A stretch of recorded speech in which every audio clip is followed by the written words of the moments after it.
Hello viewers, আসসালামু আলাইকুম। আশা করি ভালো আছেন। আই হোপ আমিও ভালো আছি। আবারও আমি আমার ছাদ বাগান ছাদ বাগানের ভিডিওটা আপনাদের মাঝে শেয়ার করতেছি। তো এই তো আমি যে সবজি গাছ লাগিয়েছিলাম, এর আগে একবার বলেছিলাম। এই তো লাউয়ের গাছ, তারপর টমেটো গাছ, বেগুন গাছ, আর টমেটো গাছ একদম ফুল চলে আসছে।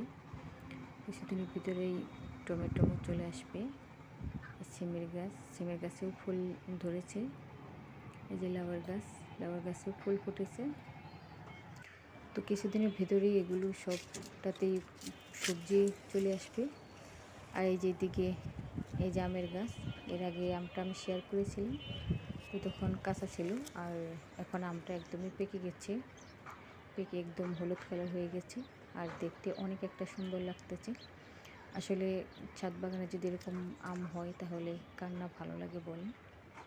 তো এর আগেও আমি এই গাছটার থেকে প্রায় 8টা আম নিয়ে এসেছিলাম, আর এটাও তখন ছিল, কিন্তু এটা সবার পরে আসছিল, আর সেই জন্যই আমটা পরে পেকেছে। তো এই তো আমি আমটা ছিঁড়েছি বাসায় নিয়ে আসার জন্য। তারপরে এই তো আমি ছাদের উপরে আমি তেজপাতা গাছও লাগিয়েছিলাম। তো সকালে আমি তেজপাতাগুলো তুলে এখানে রোদে দিয়েছিলাম, আর সেগুলোই আমি এখন নিয়ে যাওয়ার জন্য আসছি। তেজপাতা গাছে অনেক তেজপাতা আছে, তো আমি অল্প কয়েকটা তুলেছি, আর আরও অনেক আছে। তো আসলে ছাদ বাগানে ফুল হোক ফল হোক, যে কোনো গাছ লাগালে সেটার থেকে কিছু না কিছু আসে।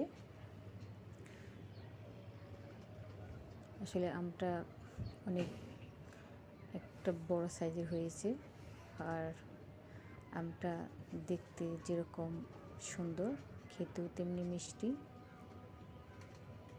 আর আমার এই আম গাছটায় প্রায় 12 মাসই আম থাকে। তো এরকম আসলে ফল যদি ছাদ বাগানে থাকে, তো এই ফলগুলো খাওয়ার চাইতে দেখতেই অনেক আনন্দ লাগে। মানে